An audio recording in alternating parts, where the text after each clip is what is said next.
Today, we're speaking with an iconic brand founder in the California cannabis industry.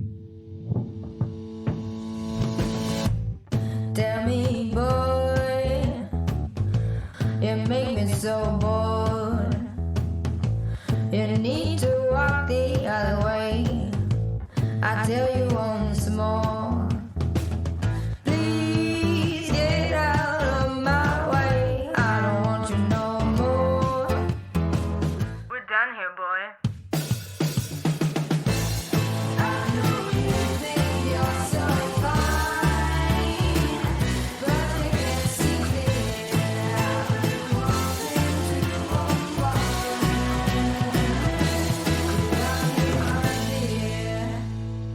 Welcome back to Women Leading in Cannabis, where we go deep and get real with the pioneering women shaping today's cannabis industry. You can find us on the PodConX network on iTunes, Spotify, and Pandora. If you like what you hear, subscribe to Women Leading in Cannabis. I'm your host, Kyra Reed. I'm here today with Nidhi-lucky-handa, founder and CEO of Leune, a California-based cannabis lifestyle brand. Welcome to the show, Nidhi. Thank you so much for having me. I'm so happy to be here. I'm looking forward to talking with you. Prior to founding Leune in 2018, Handa acquired years of experience in luxury brand communications while residing in Boston and New York. Handa then parlayed her business acumen and brand marketing repertoire to celebrity talent management in Los Angeles. Hailed as a woman breaking the glass ceiling in weed by Forbes and a Women of Weed by High Times Magazine, Nidhi's savvy entrepreneurial spirit is now fully devoted to Leune, honoring a Cannabis 3.0 consumer who knows that getting high only begins to tell the story of what the plant truly represents. Handa is a formidable force that is propelling a multitude of topics like inclusivity, restorative justice, and cannabis etiquette forwarded within the space. As a woman of color, Handa has dedicated her career to building a cannabis brand that will not only disrupt the dispensary shelf, but also raise the industry standards for workplace culture, representation, and social equity. Through Leune, Handa is on a mission to revolutionize the cannabis industry from the inside out and establish new consumer ideals for the industry. All right, Nidhi, Leune is definitely a star in the California cannabis market. How did you come to find yourself in cannabis from celebrity talent management? Oh, well, first of all, thank you for saying that. I think that the real founder, head in the weeds, no pun intended, journey is that most of us are just behind a screen or on a plane or in a manufacturing facility or dispensary, and it's hard to sometimes get the zoomed out macro perspective. So it's a very nice compliment.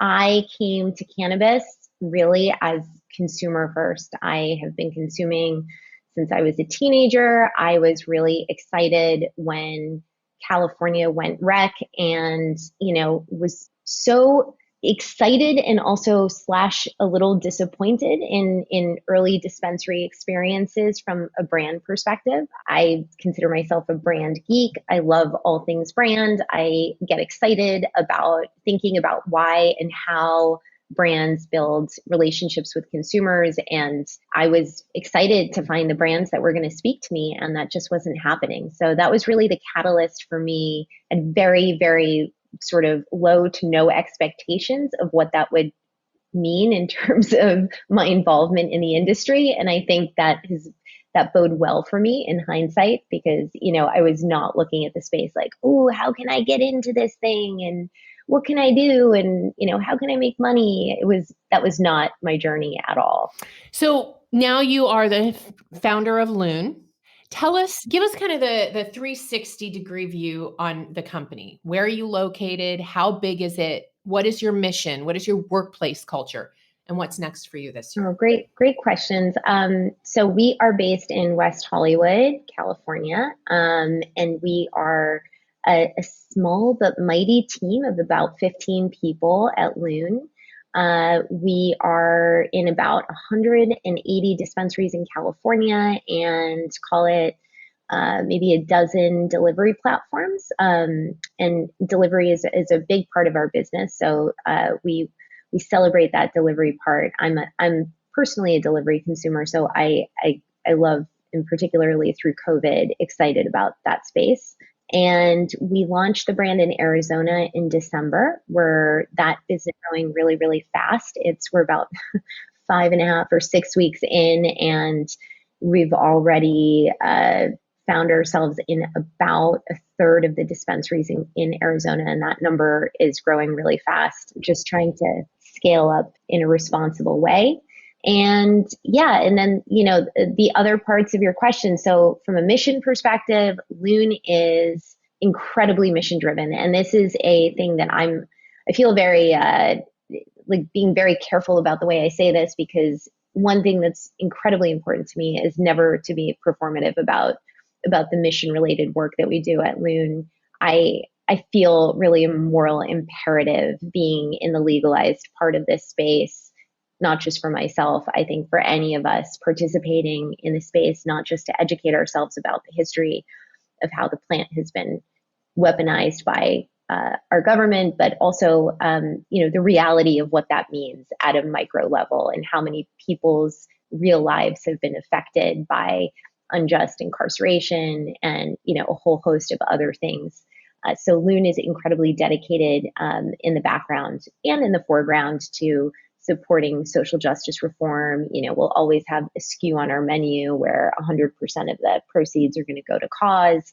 I grew up in a very philanthropic family, and service is just like a basic tenet of the way that I was brought up. So that for me feels like something not to get brownie points for, but just sort of the bare minimum of showing up to the party that is, being part of our society.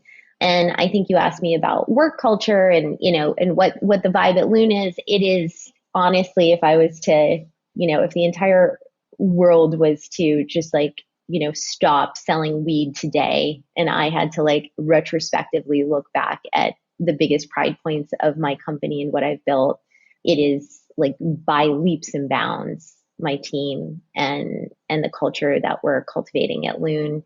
I get really a little weepy when I think about how I've been so lucky to somehow find myself surrounded by such, lit from within, kind, conscious, and thoughtful humans. We spend a lot of time and energy at Leune talking about value system, what's important to us, how we want to, authentically storytell and celebrate not only this incredible plant, but the dynamic, creative ways to do that. So culture is a huge thing in our company. We are super silly, creative, food-loving, and dog-forward people. We have 5 dogs in our office pretty much at all times at Leune, and we all share a lot of common interests in talking about what our next meal is going to be, and what dog park is the best one to take our pups to. So that's the vibe. And what's next for you this year? This year's all about footprint expansion. So we have some aggressive goals. We're looking at 6 new markets this year. And it's, in cannabis, we have to have equal parts crazy and wild, insane expectations. And we have to set super high bars and simultaneously at all times be ready to pivot, because, that is our industry. Our industry is constantly evolving, not just market conditions, but of course the regulatory environment. And then layer on top of that, we're still inside this pandemic. But yeah, big goals for this year are putting the flag down in 6 new markets. Very cool. So let's talk about being a woman in the industry. And as a woman of color, how has cannabis compared to your experiences in the luxury and entertainment worlds? And has cannabis provided more opportunity for you than these other industries, or less? Yeah, so I would say, I'll start with the back half of that question. I've never worked in an industry that is quite as overtly laden in misogyny and, a lot of tropes that I think we know are starting to be exposed in other industries or have been in the last few years. But on the flip side, also never worked in an industry where there is so much opportunity. I think that the reality is that the two things kind of come hand in hand. It's still early, and I know for those of us in the space, we feel like it's not early at all because, we're in it and we feel the competition and we feel the saturation. But the reality is so much of the dynamic, legalized, foundational or infrastructural pieces of our industry are very new. And that I think has enabled a lot of these sort of misogynistic / racist / a lot of other things to just persist. It's interesting. So my experience, and I can only speak from my own perspective, I've seen a lot of crazy, insane stuff. It has not been the warmest or fuzziest welcome ground, and simultaneously has been the most exciting, fastest growth, incredibly rewarding thing I've ever done. There's a lot of crazy juxtapositions in weed, in the business of weed, and that's just what it is. I'm about 4 years in now, and I still every day I'm like, oh, okay, all right, yep, okay, this is what it is. It's never quite going to be, something I get used to because it's hard to wrap your head around these sort of, I live in Los Angeles, we're in the middle of the sort of the wake of the Me Too, I won't say movement, but the wake of the Me Too introduction. And it's still very prolific and it should be forever until we don't need to talk about it anymore. And, at the same time, we still see a lot of active misogyny and racism running rampant in our industry on the same streets, in the same spaces. And it's weird. I don't know a more articulate way to say it than that. Well, as a founder, as the head of your company, have you found it challenging when you're representing your company, when it comes to deal making, when it comes to raising funds? Do you find that there is a higher barrier or wall to cross to getting that respect because you're a woman? Sometimes yes, sometimes no. I think it's a double-edged sword. And I think that women listening to this, whether in cannabis or not, hopefully can relate to this. I think we're in a moment in the sort of zeitgeist of women in any kind of profession where two things are simultaneously happening. It's being becoming very apparent and dynamically obvious that there is a lot of misrepresentation and inequities in women in business, period, end of story. And on the flip side of that, there's, I think, a lot of well-intentioned, or sometimes maybe not well-intentioned, but performative opportunities coming from many organizations or companies that perhaps give a platform or an opportunity to women. So I'm not sure if that made a lot of sense, but the thing that I'm saying is that there is, we know in weed that all the statistics, it's harder for women. Women have a hard time, and these are not dynamic to weed, but, it's harder to raise money for a woman. It's harder to, often be taken seriously. There's, I see it on the micros and not so much anymore because I think I've earned my stripes a little bit over the years. But, certainly, I remember when I was first, before I launched the company and I was researching, different things like, for example, cones for pre-rolls. And I remember calling one of the biggest cone companies in the world. There's only a few that are very popular. And I was doing my diligence. I am somebody who has worked in business my entire career. I'm not sure I might not know a lot about cones, but I know a lot about widgets, and it's not that different. And I called this company and I said, hey, I'm trying to understand, XYZ about how you sell cones and what that looks like and blah, blah, whatever my questions were. And the guy on the other side of the call, I later found out was, 28 years old, by the way, in Los Angeles, and said to me, all right, hun, why don't you have your boss call me and we can talk about, we can see what you guys really need, and if Oh. I am willing to sell you cones, right? Like this, and this is a very uniquely cannabis thing. I think also this idea of, I've encountered this several times over the years, this attitude of, let me decide if I want to give you my service, which is so weird, right? Because like that is opposite to most business dynamics when you're the one writing the check. And I just remember thinking, what?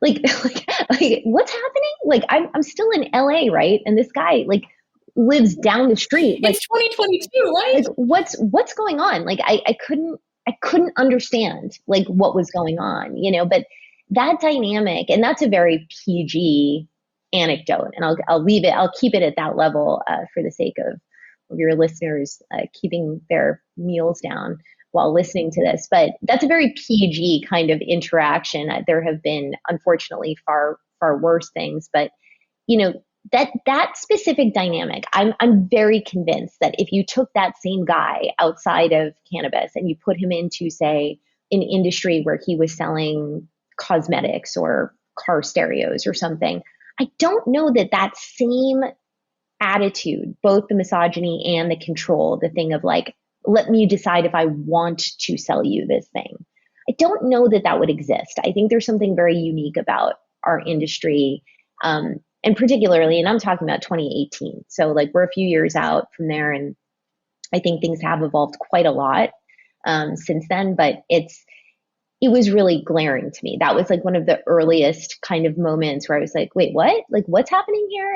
And is this just like one, sort of crazy interaction, or is this indicative of what's to come? And it certainly was indicative of what's to come. Not unilaterally, but certainly it's there. It's part of our industry. I have asked pretty much every woman who I've interviewed over the last year and a half a similar question, being a woman in the industry. And not one of them has said, I don't have a negative story to share with you. And even, as recently as this last year, stories of just mind-boggling misogyny. How are we living in this day and age, in this state, with this awareness? And this just happened to me. It's really, it's shocking and concurrently also sad how common it is. The one thing that I've gotten really vocal about, and I think this is something that, has lost me a few friends in the industry, but I've gained far more because of it, is that I take it as my own, like, moral imperative to talk to any men, any male allies about my experience and the experience of other women who are willing to share their stories, and really, I'm sort of force them to bear witness, because I think that part of the problem is when you don't have, and there's like really interesting studies around bullying, like children and bullying, and the effect of it, the bystander effect, like what happens when a kid is getting bullied and the bully keeps going and going. What happens when you introduce a third person who is the bystander? And even if that person doesn't actually do or say anything, but just stands and bears witness, there is this amazing thing that happens where the strength, like wherever this bully is deriving his or her strength from, somehow seems to weaken. The power seems to go down. The dynamic starts to shift. And I really do believe that encouraging the men in our worlds to bear witness, to show up, and to confront this thing that's happening is going to help this thing go away or evolve. Because, what's not helpful is good men not seeing this stuff and therefore not really being able to understand it and understand that it's real. And that's not just in our industry, that's in every, in every space, in every, home, and every woman that's living in, with domestic violence or anything, and I think that it's been, that's been really interesting for me, because I think gained a lot of friends, allies, and just genuinely like seen a lot of good men in this industry kind of rise up through the kind of like being empowered by this thing of like, oh, I've seen this thing. You're not crazy. It's real. And I don't know what I can do. Nobody knows what to do. I mean, that's like a universal truth. Like nobody knows what to do in a moment, right? Like of injustice. But I see it and I'm willing to stand next to you. And if that means I'm not going to support this XYZ company with my dollars, or I'm not going to, oh, there's a dispensary buyer who's locking female, salespeople in back rooms and threatening them. I mean, these are very sort of dynamics that actually I think COVID really helped with. They don't seem to happen. I'm like knock on wood. That I think is great. And I definitely am not saying that men are the answer to women's problems. What I'm saying is that we all need to do it together. Like there's no value of standing in a silo. I think that, as women, we are so freaking powerful and have the gift of multitasking. And that means a lot, like in business in particular. But by excluding or keeping the men out, I don't think we're helping the cause of changing those dynamics, because so much of why this still exists is because those good guys don't know what's happening, and therefore they can't give their opinion about it. They can't make their values known. And we're missing out on half the population when we don't invite them to this twisted, dark party that we're all in. Yeah, it's a really good point. My husband is a guy who would never do anything like that. And therefore, when I tried to educate him about what was happening, he had a really hard time understanding that it was actually true, because he's not somebody who would ever do things like that. And I think that that's true about a lot of allies who are men. I mean, they would never behave that way. So they just don't see it. They don't expect that that's actually what's happening in the world, because they themselves would never behave that way. But it's true. Educating them is how they come around. As I've been leading women employed in cannabis for several years now, he's heard a lot of stories and is now firmly entrenched in the side of, we've got to support women in this industry better. I think it's also interesting what you said about bullying. And it made me think, one of the purposes of women employed in cannabis is to give women a sense of an army of support when she's the only woman at the table. And I think, my experience has been, I've talked to a lot of women who've had the experience when you're the only one sitting at the table and that misogyny enters the room. It's so easy for us as women to start introverting and, what did I do wrong? Or, kind of taking the blame on themselves, or being willing to bend to the bully. But if she knows that she's got an army of women behind her in spirit, it changes the game for her. She can be stronger. She can stand up for herself more, because she knows that it's not okay, because it's being reinforced by her peers, even if they're not in the room with her. So it's a really interesting concept to look at that from the lens of bullying. Thank you for sharing that with us. Yeah, no, I and I agree with everything you're saying. It's a very, unfortunately, it's a topic that's like folks don't want to talk about for obvious reasons.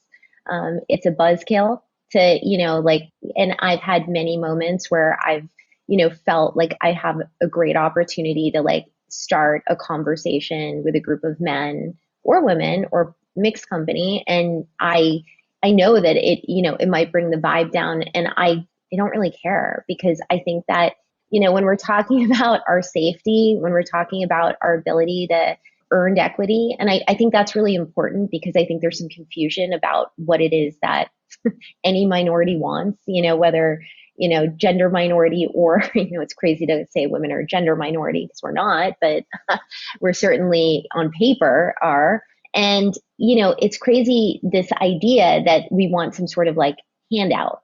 I don't want any handouts. I want to earn everything that I have, but I want an equal, or as close to equal, opportunity. And I know that that's not what life is. I know that, and we all see it every single day in pretty much everything we do. But I think that, in order for us to get where we want to go, folks like you and me need to be willing to, sometimes be the buzzkill and force a conversation or, a perspective, because otherwise this thing is not going to change. it's really not. And, when you hear about and I think I spend a lot of time thinking about, the sort of what the industry and particularly the legacy part of the industry was built on. And it's a lot of women. It's a lot of women in farms, and it's a lot of women who are, our industry has like a deep history of like kidnapping and terrible, terrible crime and injustice against women that just is not spoken about. It's a casualty of this industry. And I think that it's obviously not fun to talk about these things, but if we don't, it's not going to change. And the good news is it is changing. It's not static. Everything in our industry, and this is the most exciting thing about working in weed,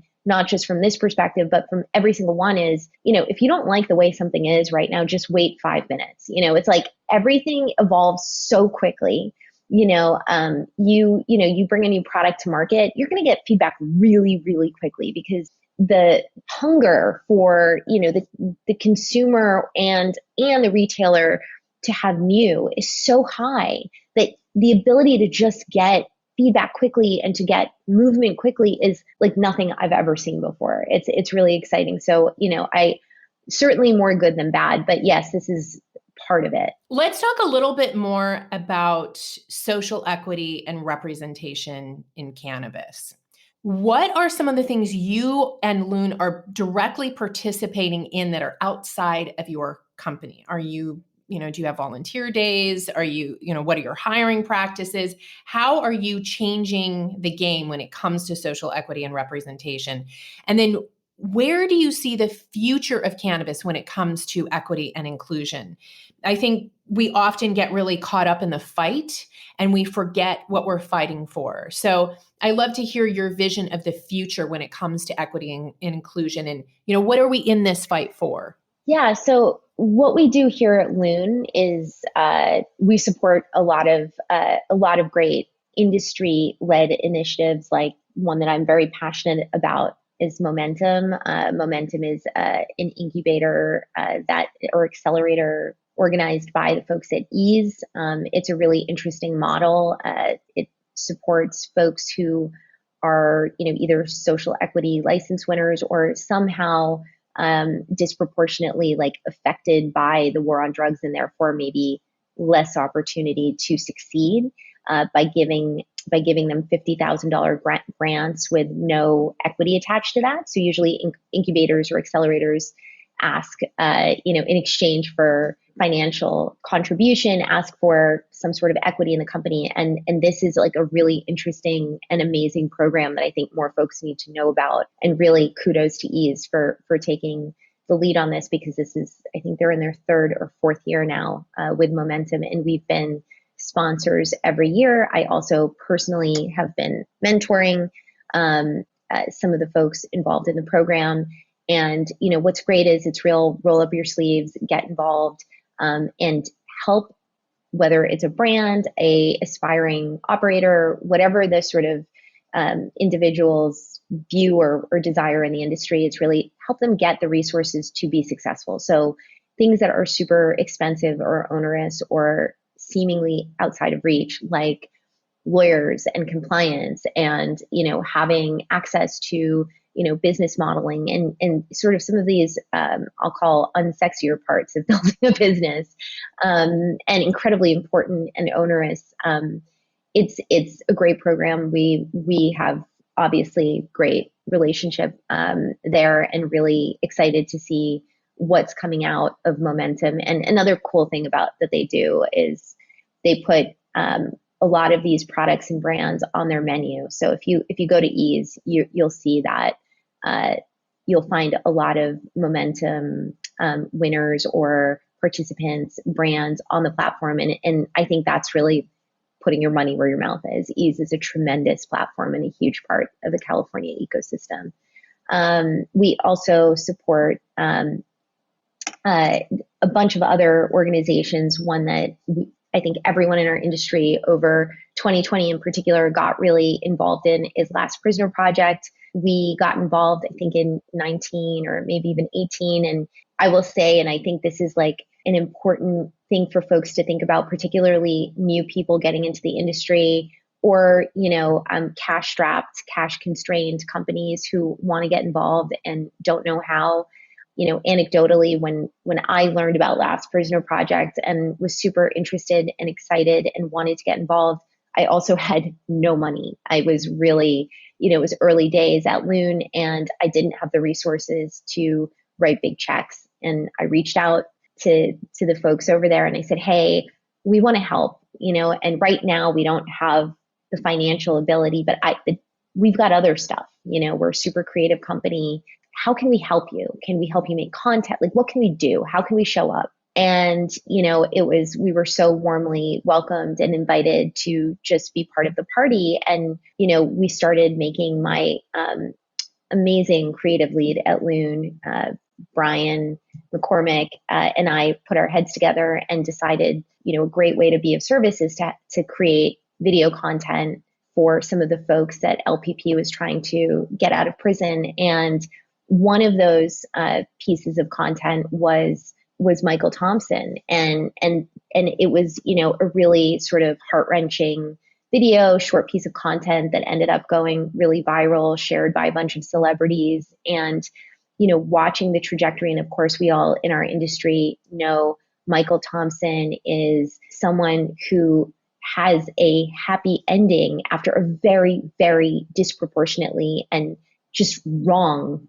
experience. There's no reason why he should have lost his life, that much of his life in prison, been, not able to see his children and grandchildren grow up. And, it's, the reason I bring this up is because I think so often when it comes to service, particularly in the corporate ecosystem, we think that it's really outside of a lot of our reach. And I think sometimes you just got to be willing to be the person who shows up to the party. And if all you can afford to bring is napkins, bring napkins. If you can't bring a bottle of wine or just show up. And fast forward to today, and we have created entire SKUs where all the proceeds have gone to LPP, and nothing gives me greater pleasure than to write checks to that organization. And honestly, I remember, prior publicists saying, oh, LPP, everyone's supporting LPP. It's so 2020 or whatever. And I was like, sorry, what, are you joking? What?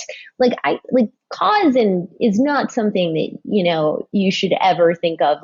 Thank God that so many folks in our industry have turned to supporting this organization. We need to. This is directly a thing that we all should be thinking and caring about.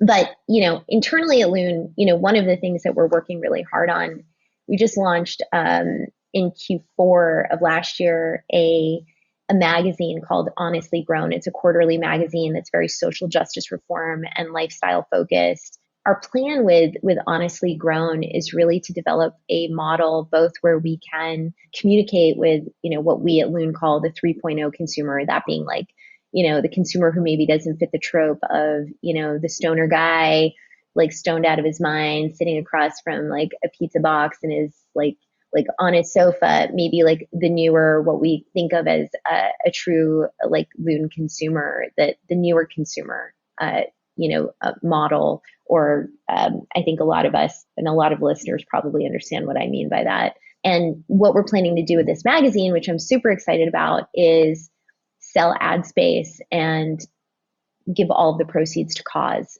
We're trying to find innovative and interesting models to be, promote our brand and simultaneously our mission, and also raise money for social good. And again, we're just showing up to the party, and we're a small brand, and we're doing our very best to, not sort of follow the herd, but actually create new standards for what I hope the industry becomes. Thank you so much, Nidhi. That's really fascinating what you're doing and how you're dealing with the issue. Thank you for your contribution to the cannabis industry. Oh, thank you for saying that. No, it's a privilege to be part of it. I truly believe that. Is there anything else you want us to know before we go? Really just that, I imagine that a lot of your listeners are aspirational, ladies looking to get into the space. And I just can't sort of say enough, just find any foothold and come into this space, because we need you. We need more smart, dynamic women. We need folks who are driven, and you know what? nobody knows, like there's no sort of degree yet, or maybe there are some now emerging around cannabis. Don't let your inexperience be a barrier to entry. Roll up your sleeves and be willing to work hard and come into this space. It's beautifully dynamic. And if we're going to build something beautiful, we're going to do it holding hands with, really like-minded, well-intentioned men and women. So, I would just say, don't be intimidated. Just come on in. Like, the water is warm, and I think there's a lot of good folks in this space who are looking for just that. I love that. It's a great message. Where can people find out more about you and Leune? Leune.co, Leune is the brand. And I think that we do a pretty good job of keeping our social and our handles on social media, our Leune brand. And we, come learn about us. And I hope to see, women across the country real soon in as many legal markets as we can find our way into. Well, good luck. And thank you so much, Nidhi, for your time and for sharing your journey with us today. Thank you. Such a pleasure to be here. Ladies, thank you for tuning in. If you haven't yet joined the Women Employed in Cannabis community, go to weicwomen.com. There you'll find all the details on membership for women working in cannabis. WEIC is a community that provides networking, mentoring, and support to women working in cannabis in the U.S., Canada, and around the world where there's an interest in cannabis legalization. We welcome women who are currently working in cannabis or curious about taking a leap into the industry. Consider becoming a WEIC Woman member or WEIC Business member for benefits and access across the network. And join us again for another conversation with women leading in cannabis.